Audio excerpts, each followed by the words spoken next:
District કોર્ટમાં વકીલો અને બે જજ વચ્ચે વિવાદ વકર્યો। બાર એસોસિએશનની જનરલ બોર્ડની બેઠકમાં વકીલોએ બે જજનો બહિષ્કાર કર્યો। જજ ડીડી શાહ અને એચ ગુપ્તાની કોર્ટનો વકીલોએ બહિષ્કાર કર્યો। બંને જજના વર્તન સામે વકીલોએ બાર એસોસિએશન સમક્ષ નારાજગી વ્યક્ત કરી હતી।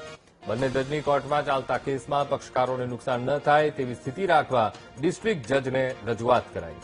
તો વકીલોના પ્રશ્નોનું નિરાકરણ નહીં આવે ત્યાં સુધી બંને જજની કોર્ટના બહિષ્કારનો નિર્ણય લેવાયો। તો ડીડી શાહ અને એચ ગુપ્તાની કોર્ટમાં કેસ લડવા ન જવાનો વકીલોએ નિર્ણય કર્યો છે।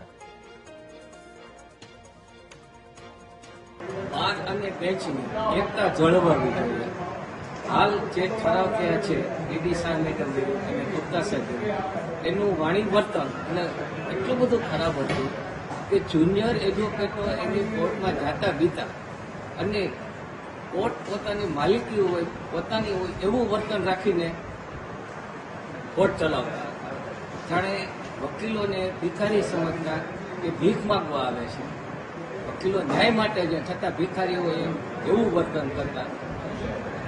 હાલ બાર એસોસિએશને આ ઠરાવ કરેલો છે કે એનો કોર્ટનો બહિષ્કાર, પણ વકીલો અમારા જે છે ને જુનિયરો પીડિતો એની માગણી એવું છે કે આ બંને જજો પાસેથી સંપૂર્ણ ચાર્જ લઈ લે।